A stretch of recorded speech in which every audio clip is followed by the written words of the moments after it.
this tree, there is one of the most extraordinary plant predators.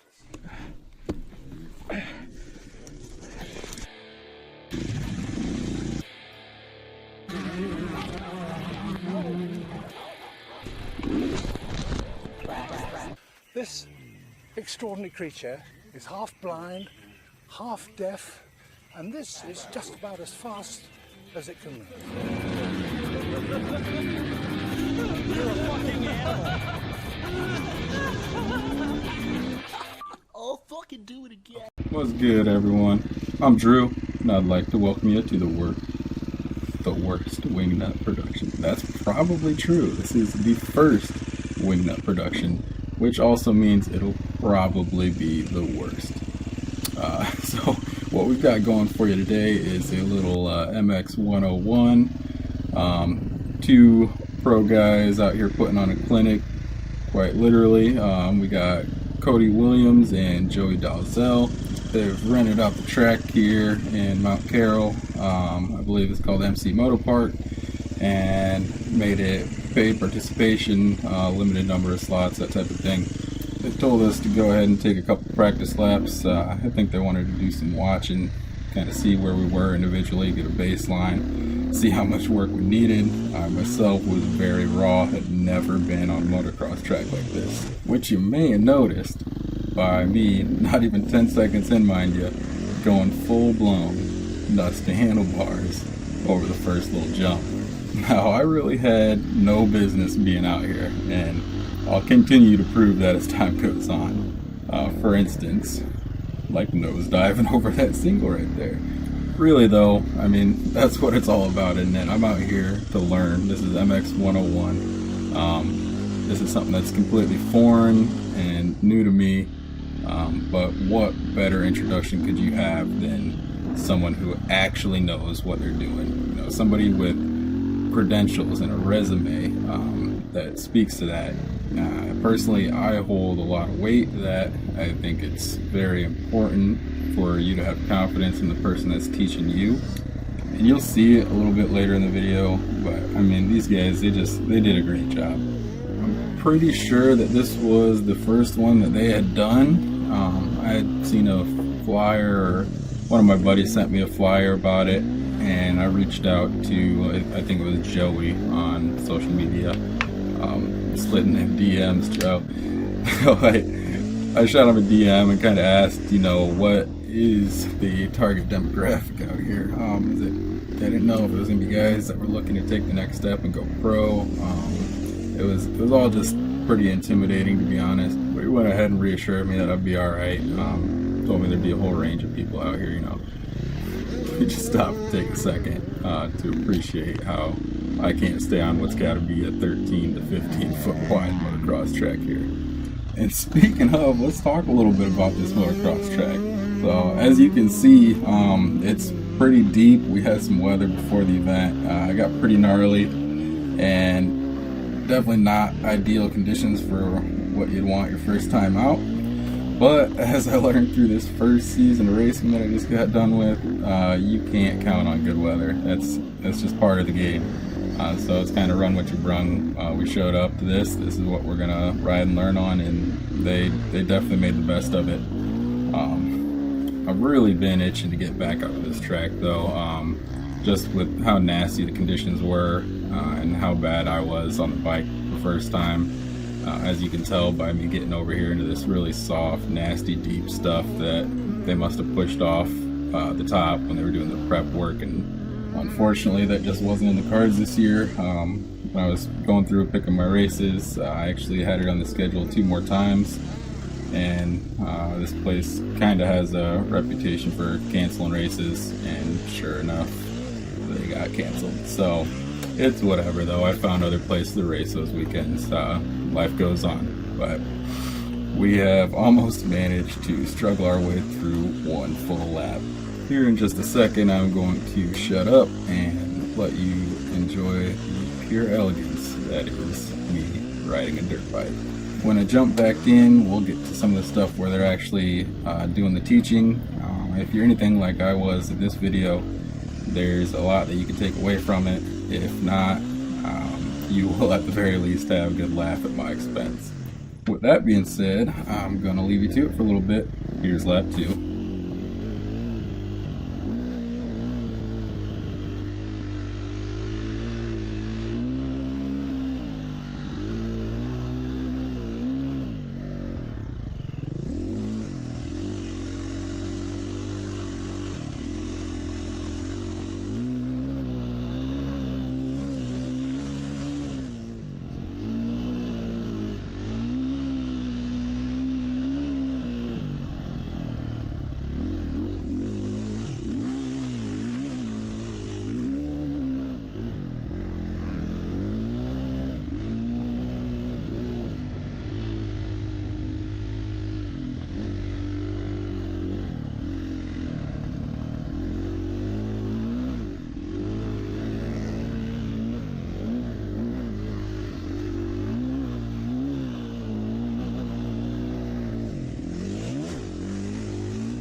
So there you have it, not even 10 minutes in and I had what was my first decent little spill.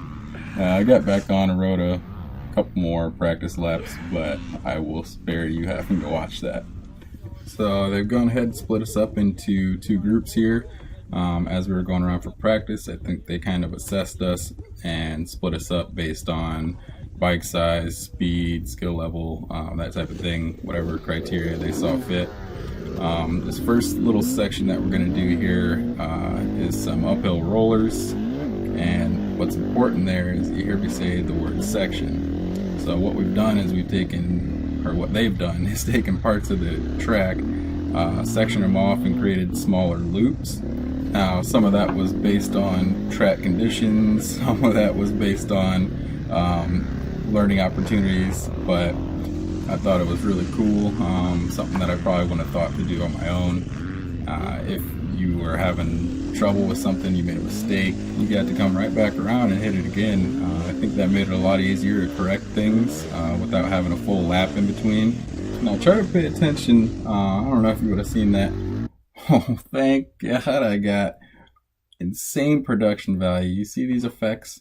But as I come up, watch Cody. He's kind of bent over there, showing me that I need to get my posture right. I need to get over the bars a little bit more and a little bit more aggressive, powerful stance to control the bike. I did my best to kind of take what they were saying and execute on it the next time through. Sometimes it didn't always go as planned, whether it be old habits die hard type of thing, or just at my skill level wasn't able to quite pull it off. But that's what was really great about having those guys there, is that they were able to reinforce that over and over and over and hold you accountable and make sure that you were actually learning things the right way. What's up? Hey, the thing I can see, you're very in control. No, you are. You're very in control coming in here, and you're riding lower in the berm, which is consistent. A lot of these guys, they have a moment of brilliance where one's good, but they're very inconsistent. You're riding kind of middle turn and it's working out. But the first thing I can see where you can gain time is you're letting off and coasting too much. Okay. So stay on the gas a little longer. I don't want you to just go from letting off here to fucking letting off the... So you saw Joey pull me off there, and they would do that from time to time individually. If they saw something that they could help you with, they'd pull you over and say, hey, you know, this would help you out a lot, I think. And one of the things that he told me that cracked me up was that I was very in control. Like, there's no way you watch me on a bike and the first thing that comes to mind is in control. And this is how I know. Getting ready to leave, you got his hand out like a sketch motherfucker's about to run me over. honestly do feel like that was part of the coaching though, and I appreciate the kind words. They could see part of what I needed out there on the track was confidence, so they became the ultimate hype man. And as I come around that time, you see me trying to do what he says there, not coast so much, hold it open longer to the corner. I'm like, I'm in control. I ain't even worried about it.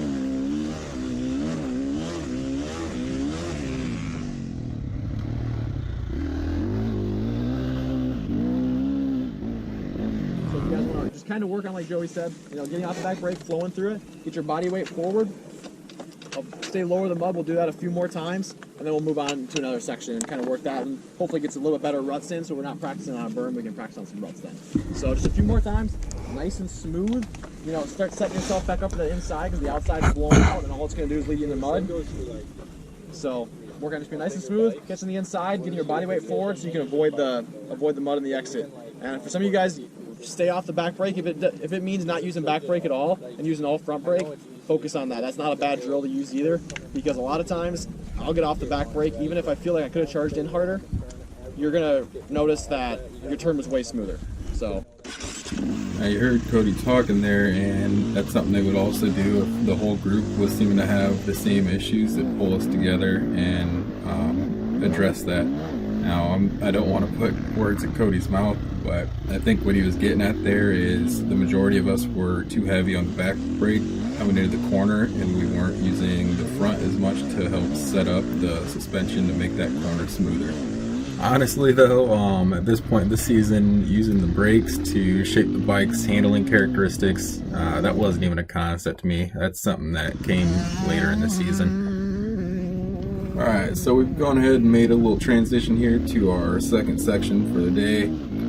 This one is a pretty high-speed step down. I'm going to come up the hill and make a right-hander, and there's a little bit of a rut here, and I think that's what they were really wanting to focus on and watch. Now, if you stick around the channel, as the season goes on, you'll see my battle with ruts. It's going to be well documented. Here, I don't think that I was doing too bad, honestly, for the first time out. Not saying that I was blasting those things, but I was making my way through. Now, also not the gnarliest rut you'll see. Here I had to stop and watch for a sec. It just wasn't making sense to me how I could not clear this step down. We've got the loop set up to where we're getting a straight run at it. We're not even running the normal way the track would. I'm riding this 450, and in my head, I'm letting her eat, but I guess I really wasn't. I think at some point, like 3/4 of the way into the season, I found the second half of my throttle.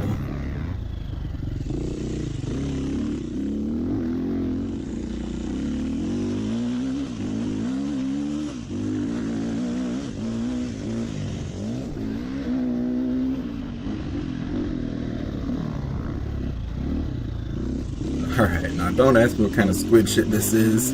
For some reason at this jump face I just decided I was going to get a little sideways and go off the side of the track there into some soft stuff. Lost the old GoPro, didn't know it was gone for like an hour, but it's alright. We're back with the brand new mount, working on a new section here, which includes my old friend from practice, the long left-hander into a deep run-up for this triple-double option. I get off the side, I'm doing stunts, down I go. Now, some jackass, whoever that might have been, didn't do a very good job of mounting my GoPro. And tell me if you think we're taking this a little too fast here, because we're only one episode in and you've now seen my gooch. Back again with our second remount for the day. We've entered survival mode, just trying not to die out here at this point.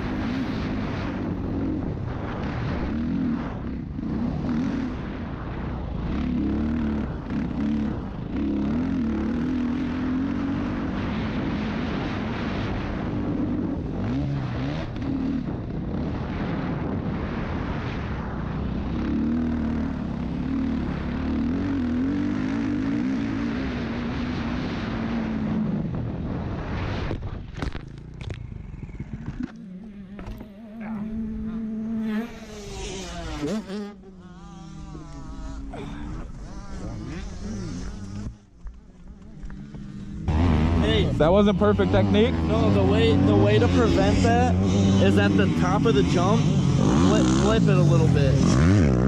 You're letting off, Okay. And with 4 strokes, with the engine braking, it's automatically gonna do that. Okay. So you it's just almost like using my. As a matter of fact, do what you're doing. Just don't let off at the lip of the jump. Just stay your pace with the throttle on, and it won't do that. Okay. Yeah. Yeah. So after Joey gets done coaching me up on how not to jump like a goon, I go to get my bike started, and like, what the fuck? Something's wrong here.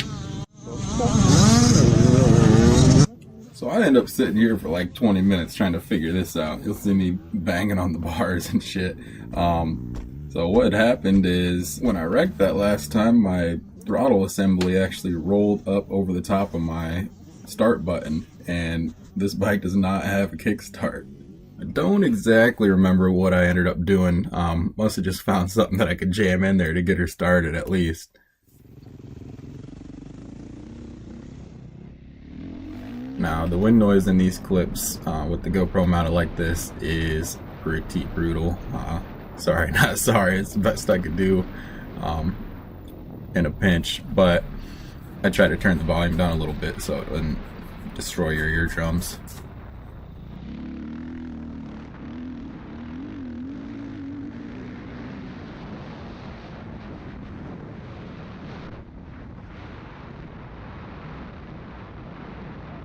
This is something funny that I just noticed as I was making this.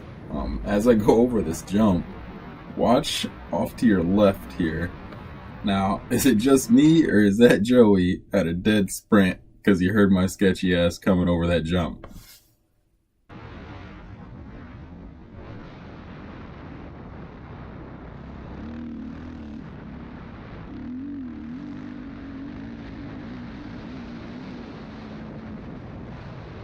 Here I go again, getting wild. This guy's in the danger zone. He doesn't even know it.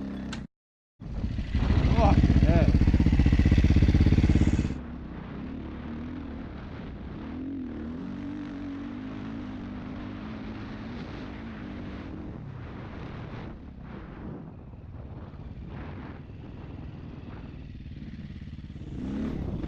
Are we doing a different section? Yeah. We're gonna work on that right. Starting our next loop here, this kid's watching me, which is about the equivalent of the blind leading the blind.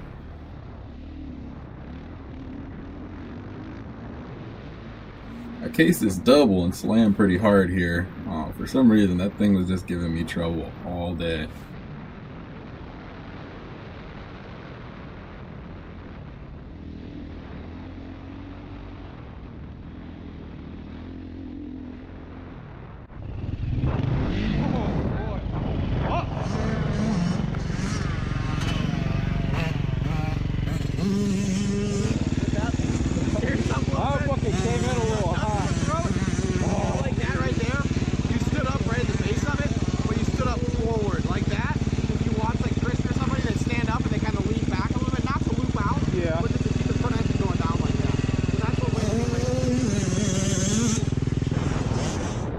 I never really get the chance to use Cody's advice. The very next time around, something happens, and you'll see.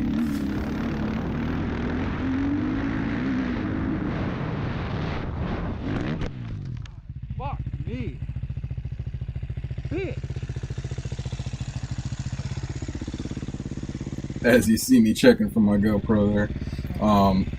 Now, I had a lot of crashes this year, and although it didn't look that bad, that one right there was probably one of the two that I actually felt in the moment. I rung my bell real bad on that, and to be honest, I think I was mildly concussed.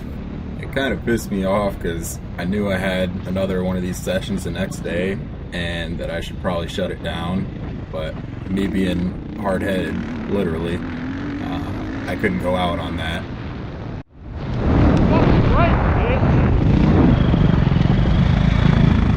God damn!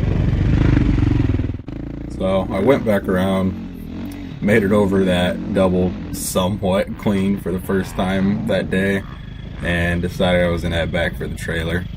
Not sure if there's anything in the works right now for any more sessions like this, but if you are in the central Illinois, Iowa border, lower Wisconsin area, I would highly recommend reaching out to these guys, or if they do another one, participating in that. They've helped me a ton. The next video that I make is actually kind of a part 2 to this at a different track in Walnut, Illinois called Sunset Ridge. I'll link Cody and Joey's profiles down below. Definitely go check them out. They are insane. Both of them rip 125s, and it's like nothing I had ever seen before. If you've stuck with me, I want to say thank you. I know it's been a long one.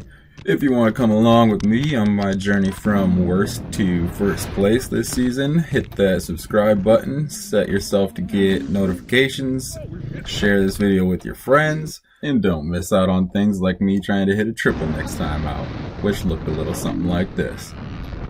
Peace.